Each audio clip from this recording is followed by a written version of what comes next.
Hello YouTube, we're back. It's Christian and Cody, and this is Whiteboard Wednesday. We're going to be sharing 5 questions from last week and a couple quick announcements before we get started.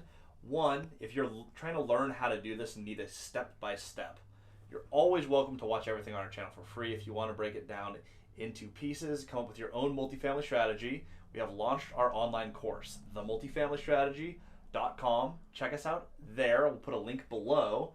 And we're going to launch right into this week's 5 questions. Question number 1. Where do you learn how to write clear and valuable contracts? Do you learn through real estate school? Real estate school. So there is no school to learn how to do this. Now, you can learn some of it through our course that I just mentioned. But in reality, getting your real estate license through like a traditional real estate brokerage school or going through just one online course, reading one book, there's no one way to learn all of it. The way to do it is to go out and buy real estate and to meet with people who own real estate. If you meet with other owners in your market, you surround yourself by people doing deals, buying real estate, that is where you're really going to learn how to do this. Practice makes perfect. You write a few contracts, you have a great broker look over it, you talk to other owners. We've learned how to write a great contract by buying great real estate. Now, Cody, our next question from Allie Adams. What is your scripting when it comes to leaving messages when building new relationships? When would be a good time to call them back after leaving a message? Those are great questions. Well, I mean, you're not always going to leave a message. Typically when we're doing actually going out and selling something, I'm going to leave a message. I want them to know who I am. If I'm going to leave a message in this situation, I'm going to give them the reason that I gave them the call. I'm going to say, hey, this is who I am. You do your quick little intro. I was calling because you own this. I'm not calling to buy it. Please give me a call back. This is my phone number. That is going to be my call script if I leave a message. But if I'm actually going to build a relationship with someone, odds are I may not leave a message. I may just call them back in an hour. If they see, okay, it's the same number, I'm actually going to pick up because it wasn't an accident dial. Yep, simple enough. Always leave the messages very quick and simple. I have a little rule, never longer than 45 seconds. Just keep them quick. Easy. If you're going to leave a message, don't get weirdly specific or over talk. Just make it easy to call you back. Move on. Then our next question from Benton Smith. You go for seller financing on every property? Question mark. I'm 22 and just bought my first rental. First of all, congratulations on buying your first rental. You have done something that most people will never do. So congratulations, you have entered the top % of investors, ones who actually have investments. So congratulations there. Now, as far as the seller financing is a tool in your arsenal that you can use to pick up properties. For Cody and I, it has been the tool that we rely on the most. Cody, every deal you've done has involved seller financing, right? Yep. Every single one Cody's done. I have done 2 deals on smaller properties, one conventional, just a standard, everything, just vanilla transaction. Found a deal, cash flow day 1, bought it through a bank. No bells and whistles. Second deal I did, I used hard money to buy a duplex and then refinanced. I did the BRRRR strategy, which again is not a holistic strategy. It is a tool in your tool belt. You should definitely know how to seller finance, especially the way we do things relationship-based selling. That lends itself to creative financing using the seller as a member of your team. Phenomenal way to buy real estate. At some point, you may need to involve a bank. You may need to involve other players, different structures. Your goal, if you're getting started and you want to scale, yes, learn seller financing, but learn a lot of different methods and a lot of different tools on how you're going to pick up your portfolio. It is a tool and a tool alone. And if you're using a screwdriver to hammer a nail, that's probably not the right tool for that situation. Seller financing has been the opportunity and that tool that I've used to go build my portfolio because it's the tool that I had in my tool belt.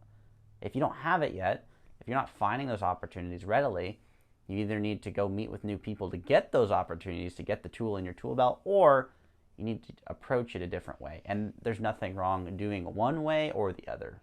And in conjunction with some of Cody's seller finance deals, he's used different private capital sources. He's used other things in combination with seller financing. Today, we're looking at putting some of the seller finance stuff into bank debt. So, yes, almost everything we've done is use seller financing. No, that's not the only way to do it, and we use other methods as well and are in the process of practicing do ways to buy real estate. It's a lot of P's. It is a lot of P's. All right, Adrian. I don't know how to attempt the last name, so I'm just going to say Adrian K. He said, besides Grant Cardone, who has inspired you in real estate and business, entrepreneurship, mindset, etc. So who are your inspirations, Cody, outside of Cardone, who we've referenced a few times on this channel? I like Jordan Belfort. Believe it or not, they seem to go back and forth with each other, and that's totally fine. And there seems to be a cult-like following for both that are just at each other's throats. I like to take the best pieces from each party. So I look up to Jordan Belfort a lot, not for what he did in the past. I try and look past that because everybody makes mistakes. His mistakes were rather large, but you don't always see everyone's large mistakes. Some people aren't as public, or some cases aren't as public, so you don't exactly know. And coming as starting out at 19 years old, I just got to look for the best people in the space, and Jordan's very good at connecting with others. And so one part about building relationships is building rapport, understanding where other people are coming from, where they're going, why they're going there, and at the same time being able to connect with them at the highest level by sharing my bits and pieces to build that relationship. I'm coming from a place of not knowing anything. In the beginning, I thought I knew everything, and then I quickly realized at 19 I knew next to nothing in this space. And so when it comes to building relationships, I look up to Jordan Belfort because, he burnt a lot of people, but in the process, he was able to clearly illustrate and map out how to build rapport at the highest level. And so I looked at that and I was like, okay, I can take a good piece from there. Then looking at Grant Cardone, okay, he knows how to go buy big apartment buildings, and his math is correct. Like, oh, if you raise the net income, it's worth more. I was able to take the best pieces from him. And I've just been able to gather bits and pieces from people. If I were to drop some names of some of my current folks that I've learned from, you wouldn't know them. Like, we wouldn't both know them because they're just owners I've cold called over in Central Washington. But I've taken the best pieces from a whole bunch of different people, and I combine it to build out my very own strategy. And there's some celebrities that we follow that are phenomenal. I have not found anyone who's been more valuable than those owners you just referenced. The people that you've never heard of, who've done exactly what you want to do, if you can network with them, connect with people who are doing exactly what you want to do, those are going to be your most valuable inspirations in both business and real estate. And then the last question for the day from Jackson. What's your guys' day-to-day look like?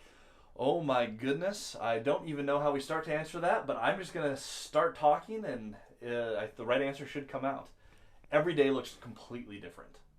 Neither Cody or I have an official 9-to-5 job. We have more like a 5 to 9. Yep. 5 a.m. to 9 p.m. And we work a lot. As we're structuring our day, it depends on what is most critical. Putting your priority stack in front of you every day is very important. Our calendar is always full, and we are very, very good at putting things on the calendar because Cody and I operate together a lot of the time. I need to know what Cody's doing. He needs to know what I'm doing. Our time is typically going to be weighted towards our most immediate product. With the mentorship, I really wanted to get that recorded. I wanted the highest quality videos, recording content, test questions. We dumped a lot of hours into that the last 2 months to bring out the best content.